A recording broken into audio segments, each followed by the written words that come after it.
Tension याच्यात बसून द्या.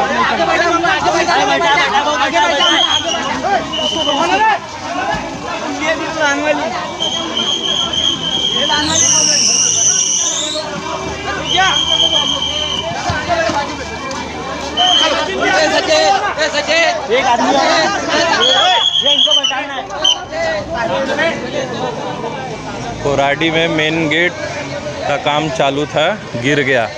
25 से 30 लोग घायल और कुछ की हालत गंभीर. अभी काय सांगणार, रेस्क्यू ऑपरेशन कसं सुरू आहे? पालकमंत्र्यांचा फोन आला होता का तुम्हाला? कसं नाही, मी पालकमंत्री महोदयांच्या संपर्कामध्ये आहे. त्यांचा 2-3 वेळा मला फोन आला आणि सगळ्या प्रिकॉशन्स आपण घेतलेल्या आहे. आणि जे अफवा चालू आहे की एवढे लोक दबून मेले असं काहीच त्याच्यामध्ये नाही आहे. जवळपास 17 लोकांना आपण हॉस्पिटलला हलवलं आहे.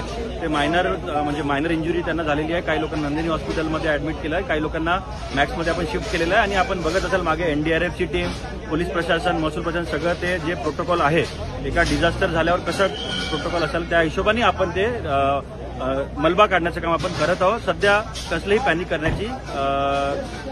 करण्याची गरज नाही.